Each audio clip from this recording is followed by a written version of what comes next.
The Yaxel Lendeborg Morez Johnson game.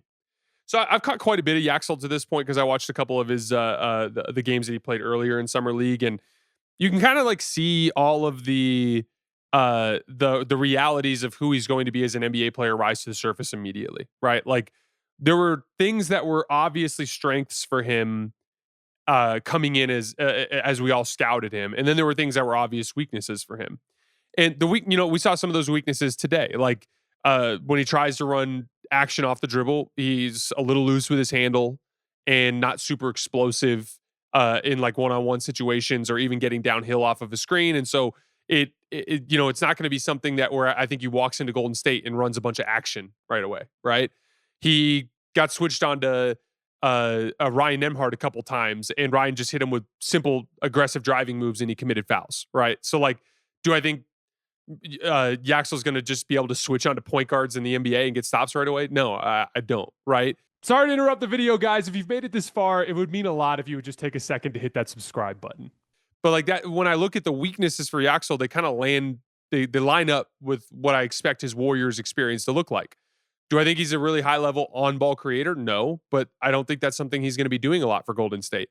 Do I think he can switch on to super quick perimeter players? No, but like I think in general, when they're going to try to protect him from those situations. And Jackson and I were talking about this during the game. Like it's a little bit different when you're defending a guy like a quick guard like a Ryan Nembhard, when you've got Draymond Green behind you, who's coaching you and letting you know which way to send him and helping you pick up on little keys as you rack up reps against those types of matchups. Like Yaxel's weaknesses line up well with what I think Golden State needs from him. And then you've seen tons of the upside, right? Like we knew Yaxel was going to be a dynamic open floor athlete. Another just ridiculous jackhammer dunk tonight. That was something that we saw in the NCAA tournament. We saw from him at Michigan this year. If he gets in the open floor, he's got enough like ability to read the floor and enough ball handling ability and enough size, strength, and vertical athleticism to be like a real impactful athlete in the open floor. The simple reads, I think this is one of the strengths of his game. And it was one of the big differences between him and some of the other big forwards around the league that struggle with it, like Jonathan Kuminga, like Rui Hachimura. He's very good at just making simple reads. If he comes off of an action and you pinch down off of the wing, he's going to throw that little swing pass to beat the nail help. If he applies rim pressure in transition and multiple bodies coalesce around him, he's going to hit the trailer. If he drives a closeout and draws a helper at the rim, he's going to make the next decision in that chain. He makes simple reads, and you've seen it all over the place in Summer League so far. And I think he's played in 3 games so far.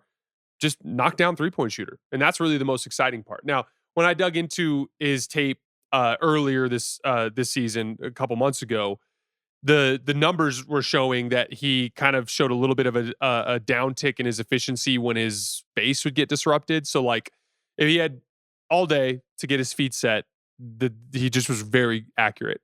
But like on the move, in transition, more heavily contested shots, you saw some of the misses start to rack up. And you saw an example of that tonight. There was a little bit of like a rushed movement 3 that he took off of the right wing that he left way short, because that's usually what happens is as your feet or your handle or your gather in some way, shape, or form get disrupted, you lose energy transfer, right? Like every shot, you transfer energy from your feet up through the basketball, from off the catch up through the basketball, or off the dribble up through the release at the top, right?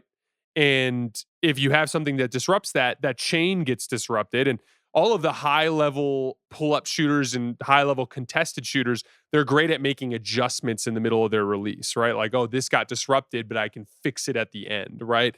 That's something that I think is a long-term goal for Yaxel. But the exciting part is in the short term, if you leave him open, he can knock it down. And as we know, there's just been a lot of open shots that Golden State's offense generates when Steph Curry's on the floor that they've struggled to pay off. And I think Yaxel, just by virtue of making simple reads, being able to knock down open shots, being an athlete that can be impactful defensively and in transition, it just brings a lot of traits that Golden State roster needs. And I think that he's had a very successful opening showing in Summer League. Morez Johnson ended up having a box score filling night for his Summer League debut. We were watching him in warmups, and he was really working on the short range stuff. He was working on like slipping out of screens and hitting little pop shots in the lane and little short jump shots. And he ended up breaking all of that out in this particular game. just ended up hitting a couple of those little short pop shots in the lane. Had like a spinning right shoulder fade from like that 7 to 10 foot range, and you know, if you're going to spend that type of draft pick on a player that plays a position where you already have some redundancy in Dallas, right? Which is that power forward center group. You need like some real offensive upside. And to see Morez hit a big scoring total in his first game, I think that's an important part of this. Like I think he's going to have to score the basketball at a pretty high rate relative to other like role player center archetypes in order to justify the pick. And there's certain elements that's going to tax, right? The short range little floaters, right? The little short jump shots on little post moves. The 3-point shot, like he has a kind of a little quirk in his release. He kind of leans forward with the right half of his body, and he kind of loses some of his balance on his jump shot. And that's a form thing that I think he'll work on as the years go by. He did end up hitting a three in the second half of this game. The 3-point shot is the one like big question mark where like I really think he's going to have to hit some threes. But he showed a lot of like kind of offensive versatility as a finisher, both above the rim, but in the short range. The little turnaround jumper that he hit, I thought was super impressive. The 3-point shot, the touch is there. I think it's just cleaning up the form stuff. We talk about energy transfer.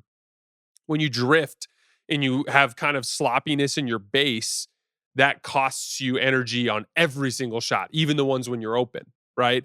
It's like we talked about. It's one thing if you have to make adjustments because you're on the move, because you're contested. But when you're in a static, standstill jump shooting situation, you don't want wasted energy. You want to start square. You want to finish square. You don't want to have a hitch. You don't want to have any sort of loss of power on those sorts of shots because those are the ones that are muscle memory. Those are the ones that you repeat over and over and over again, right? But overall, you saw the help side defense. He ended up getting in a little bit of foul trouble.